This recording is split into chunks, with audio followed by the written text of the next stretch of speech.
પુરુષોત્તમ રૂપાલા નથી બદલાવાના અને નથી બદલાતા। 16મી એપ્રિલે પુરુષોત્તમ રૂપાલા ફોર્મ ભરવા જશે। ભારતીય જનતા પાર્ટી શક્તિ પ્રદર્શનના સ્વરૂપે પુરુષોત્તમ રૂપાલાને ફોર્મ પણ ભરાવશે। તો હવે ક્ષત્રિયોનો વિવાદ કઈ રીતે શાંત થશે, આ વિડીયોમાં કરીશું એ જ વિષય પર ચર્ચા। નમસ્કાર, હું છું ગોપી ઘાંગર અને આપ જોઈ રહ્યા છો નિર્ભય ન્યૂઝ।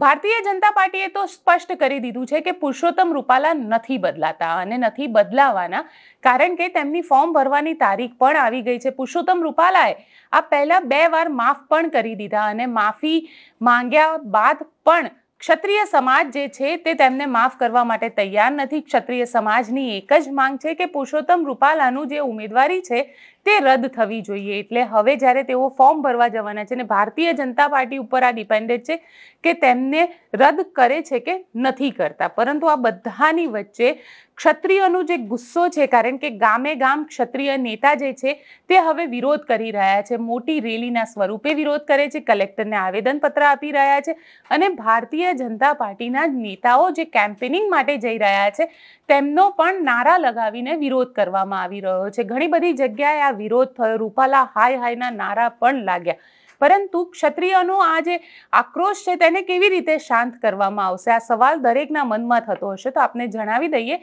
કે 22મી એપ્રિલે પ્રધાનમંત્રી નરેન્દ્ર મોદી રાજકોટ આવે છે।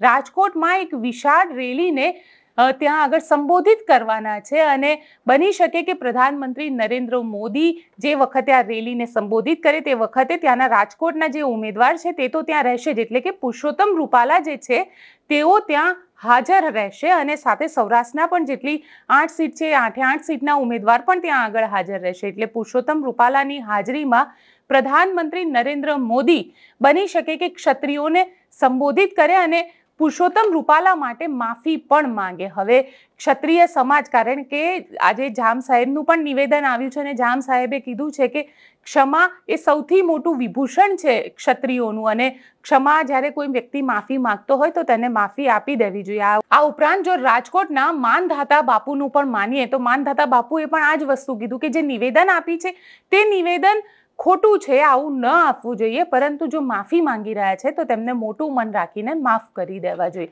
એટલે અલગ અલગ જે ક્ષત્રિય સમાજના લોકો છે તે હવે, કારણ કે જેટલા પણ સ્ટેટ્સ છે એ સ્ટેટ્સ હવે કહી રહ્યા છે કે માફી આપી દેવી જોઈએ અને કેમ કે માફી માંગી રહ્યા છે પુરુષોત્તમ રૂપાલા એટલે તેમને માફી આપી દેવી જોઈએ। પરંતુ હવે જોવાનું પણ દિલચસ્પ રહેશે કે પ્રધાનમંત્રી નરેન્દ્ર મોદી 22મી એપ્રિલે રાજકોટ આવીને શું કહે છે અને જો પ્રધાનમંત્રી નરેન્દ્ર મોદી પુરુષોત્તમ રૂપાલા વતી માફી માંગે છે તો ક્ષત્રિય સમાજ શું પુરુષોત્તમ રૂપાલાને માફ કરશે? કારણ કે ક્ષત્રિય સમાજ અને ખાસ કરીને ક્ષત્રિયાણીઓએ આ વાતને ખૂબ જ દિલથી લગાવી લીધી છે અને તેમને પોતાનું અપમાન બતાવ્યું છે।